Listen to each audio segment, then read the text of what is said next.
Bootstrapping your business, or taking a very DIY approach where you hold on to everything that you can in your business for as long as you can, is not the best path to wealth as an entrepreneur. And in fact, it can end up costing you money in the form of opportunity costs, because you're spending so much more time on tasks that are not the real tasks that will make you the most money, that they're not the visionary rainmaker type tasks that we want to be spending our time on as a CEO or business owner. It'll also keep you tied to a job that you've created for yourself in the long run, which means that you're not going to be able to have as much time freedom as you could have if you took a different approach to your business.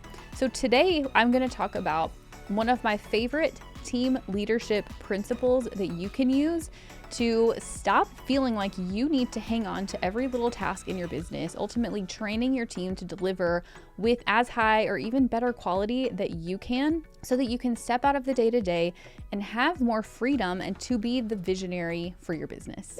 I'm not going to advocate for you to hire a bunch of people or outsource a bunch of things just because you feel like you should, because you feel like your revenue has grown to the point where you quote unquote should have more of a team.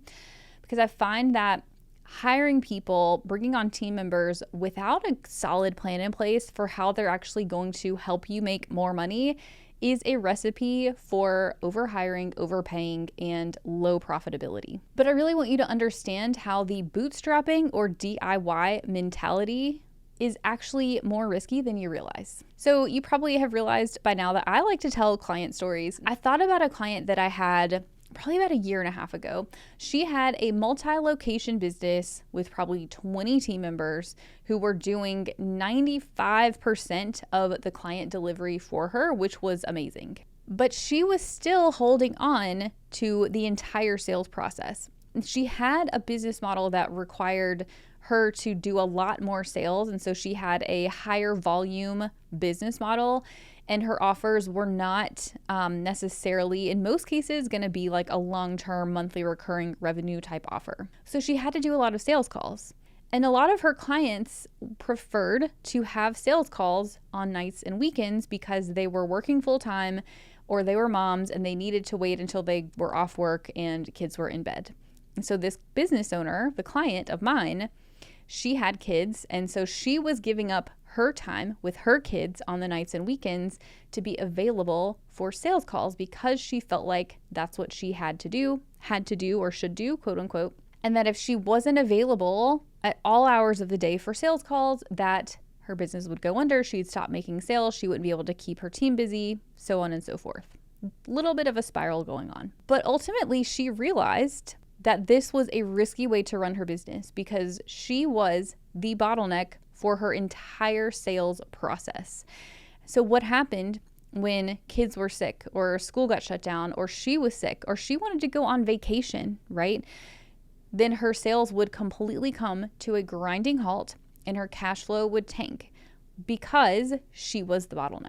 So she felt like she was doing the right thing by being available all the time, and she felt like she was going to guarantee that her sales were successful because she was the one holding on to the reins, but in fact, it was causing her cash flow to fluctuate pretty drastically. So what we ended up doing was documenting her sales process. She started creating training videos. She identified somebody on her team who she knew would be a really great fit and had the schedule flexibility to be available for these consults on nights and weekends that the business owner frankly didn't want to do anymore. So she trained up her team member, they developed a process, and she eventually, after a couple months, handed over the reins to the sales process to her team member.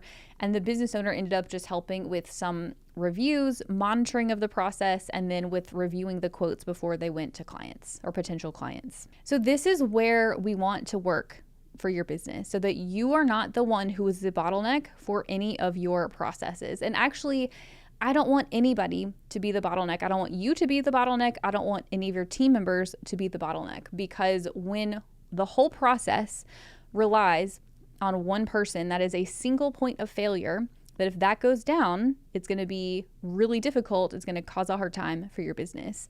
Anytime we have a client coming in and they tell me that one of their team members is so crucial that if they left, they felt like the business would shut down, to me, as an advisor for business owners, I'm going to say, we need to fix that.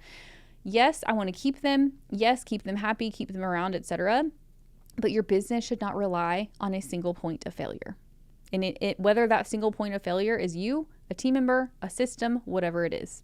So we think about building wealth as an entrepreneur. I really think from what I have seen from hundreds and hundreds of businesses at this point, the most successful businesses are the ones where the CEO is not in the weeds doing all the day-to-day things. They have built a process, they have built a business that can run without them. That frees up the CEO to be the visionary. So if you've ever read the EOS books, that's the Entrepreneurial Operating System, Traction by Gino Wickman. It's kind of a big book. It reads like a textbook. But in that book, one of the things they talk about is the org chart, the organizational structure for any business, and how you need both a visionary at the top. This is what you would typically think of as the CEO, the business owner, the person who has the big vision. And then you need the integrator. The integrator is the one who takes that big vision and translates it into a tactical plan for how you're actually going to do the thing that the visionary wants to do. And then underneath the visionary and integrator, you've got the departments of your business. So operations or client delivery, you'll have sales and marketing, business development, and then you'll have admin. So like finance, IT, HR, etc.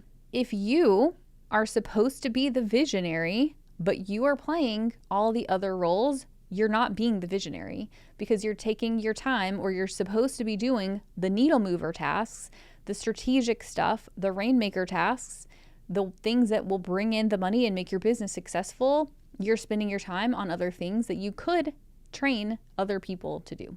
So what we need to do is practice delegating in a smart way. And again, I don't mean delegate everything and hire a whole bunch of people when your business isn't going to support it, but identifying the roles where you have consistent, repeatable processes that you've got plenty of capacity for, that somebody could come in and it would free you up to go spend your time on tasks that are going to give you a better ROI. So I'm going to tell you one of my favorite team leadership principles that you can use to practice delegating more, and that is the 10-80-10 rule. What the 10-80-10 rule says is that for any task, this could be client project, this could be sales process, any process in your business. For any task that you want to delegate, you need to take charge of the first 10% of that task by communicating the vision. So you clarify the vision, you clarify what success looks like, you clarify the outcomes. The more clear you are in communication in the first 10%, the more successful your team is going to be. Fun fact, I was a teacher right out of college in Teach for America. I taught high school math, algebra, and geometry. And it was doing that as a 22-year-old fresh out of college with a group of high school kids who did not want to learn about math for the most part. I learned more about leadership doing that than anywhere else, because with kids, and anybody listening who is or used to be a teacher, you will probably understand this.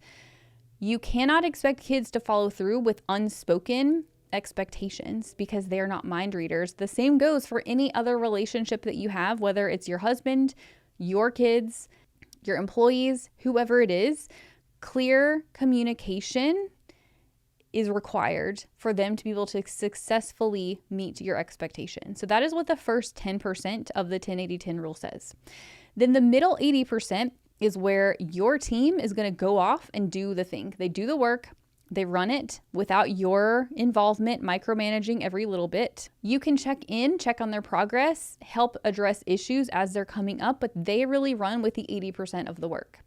And then the final 10%, you come back in, review what they've done, sprinkle your magic sauce, sprinkle your fairy dust on it to take it the last 10% and wrap it all up in a nice bow.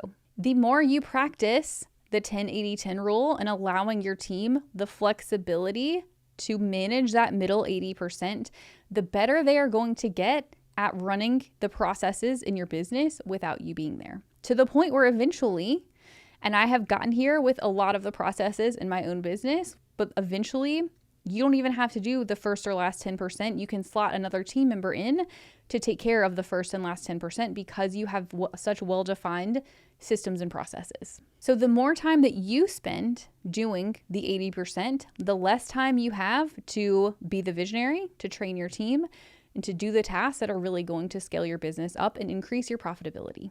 There's one other thing that I think is important to implementing this principle, 10-80-10, And that is your offer structure, your business model. I feel like a broken record sometimes when I talk about this, but when I come into a client and they've got a Cheesecake Factory menu of offers, you have all kinds of different services.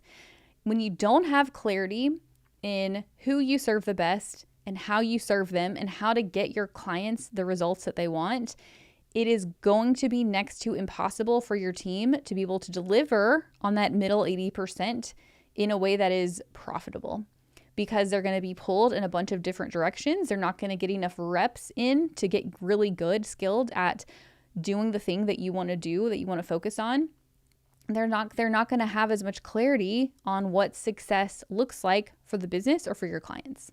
So I think really taking the time to hone in on what your business does really well and letting go of the stuff that really doesn't move your business forward as much, letting go of the offers or clients that don't make you the most money, and just focusing in on what you do best, and then training your team to really get good at that 80%. So eventually they can take over 100% is the path that we need if you want to break out of this bootstrapping DIY mentality and be able to step out of the day-to-day of your business. I want to add that it doesn't mean you can't be involved. So I have some clients who are like, I love what I do. I love doing XYZ, and I don't ever want to let it go. To which I will say, great, you don't have to let it go, but I want you to have the choice, not be forced into doing it. So that 5 years down the road, let's say, you know what, I've done enough of this thing that I used to love. Now I want to try something else. I don't want you to be boxed in to where you have to keep showing up to the thing that you don't want to do anymore. We want to structure your business so that you have the margins for flexibility, and so you have more freedom in how you spend your days. So doing it all yourself in your business does not make you a better CEO. It actually makes your business more fragile. The real risk does not lie in delegating to a team and then messing it up. The risk lies in not delegating so that you are the bottleneck and you become the point of failure for your business. If you have a multi-6 or 7-figure business and you're still stuck in every part of your business, let's fix that. I'm going to invite you to take the Profit Clarity Assessment at trustyoungco.com/PCA. The assessment is not a cookie cutter quiz. You are going to answer some questions about your business. You're going to send me and my team your financials privately and securely. We will review everything you provide, and then we will meet one-on-one to discuss what we find and where we see your business going next. We will help you uncover what's keeping you in the weeds and how to step into CEO level ownership with support and strategy and structure that scales.